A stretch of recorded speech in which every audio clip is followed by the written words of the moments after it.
Bienvenidos. Hoy vamos a meternos de lleno en el mundo de la investigación cualitativa.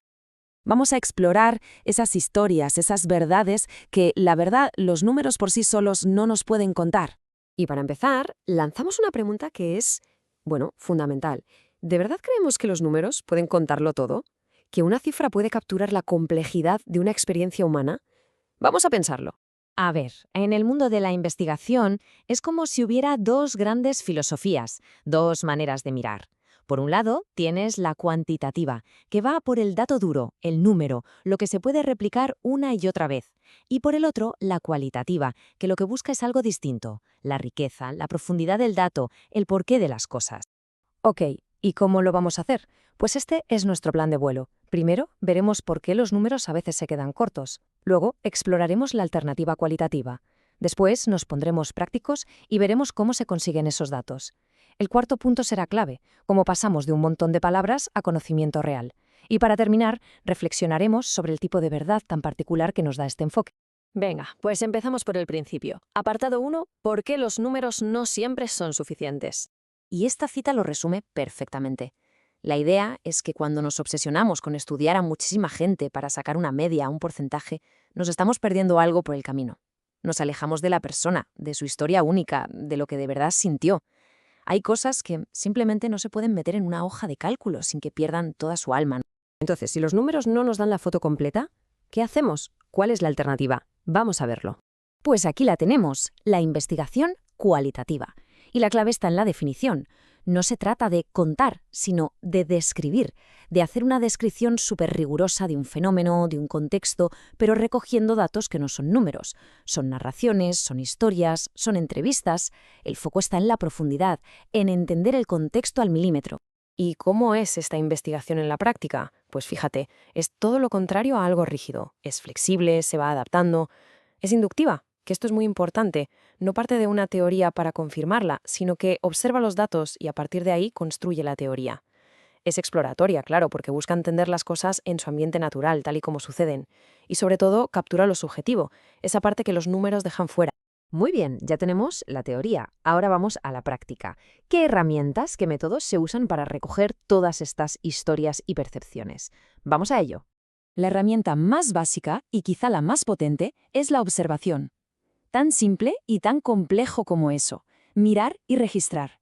Se trata de describir un comportamiento tal y como ocurre en el mundo real, en su contexto, sin intentar manipular nada ni buscar una causa y un efecto directos. Claro que observar no es tan sencillo. Hay dos maneras principales de hacerlo. Puedes ser un observador participante, es decir, te metes en el grupo, participas en lo que hacen. Así tienes la doble visión, la de dentro y la de fuera. O puedes optar por ser un observador no participante, que es más como ser un espectador. ¿Sabes? Mantienes la distancia para no influir en nada. Vale, después de observar podemos preguntar. Y aquí entra la entrevista. Pero ojo, no es un interrogatorio. La idea es que sea un encuentro, una conversación entre dos personas en un contexto social concreto, para, recopilar información de primera mano.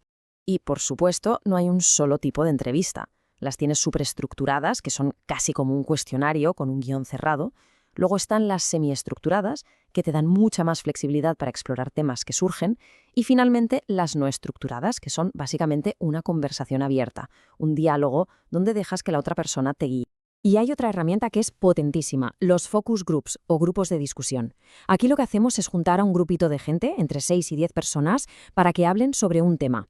La magia está en ver cómo interactúan, cómo defienden sus ideas, cómo se influyen unos a otros. Es la dinámica social en acción.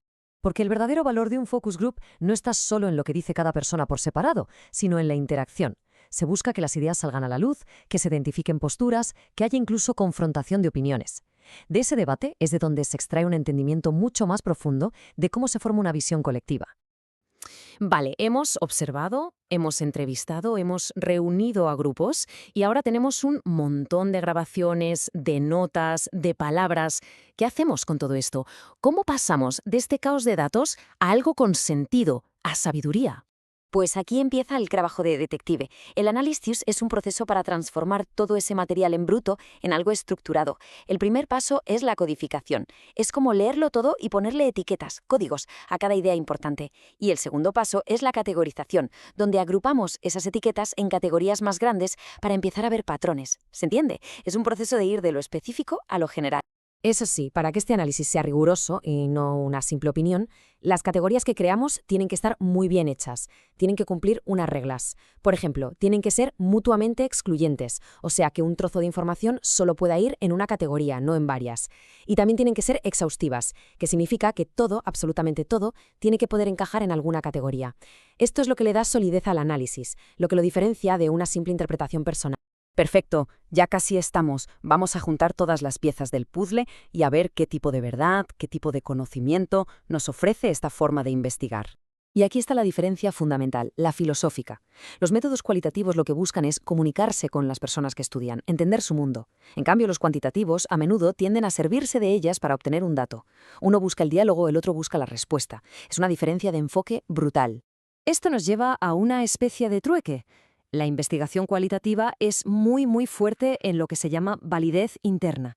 Es decir, te permite entender un caso concreto, una situación, con una profundidad increíble. Es como conocer un árbol al detalle, cada hoja, cada rama, pero, por otro lado, es más débil en validez externa. Sus conclusiones no siempre se pueden generalizar a toda la población, a todo el bosque. Cada enfoque tiene su fuerza y su propósito. Y con esto llegamos al final, con una última reflexión. Si los datos cuantitativos nos dicen el qué ha pasado, el porcentaje, la media, y los datos cualitativos nos explican el por qué ha pasado, las motivaciones, los sentimientos, la pregunta es, ¿cuál de las dos historias es más completa, más poderosa?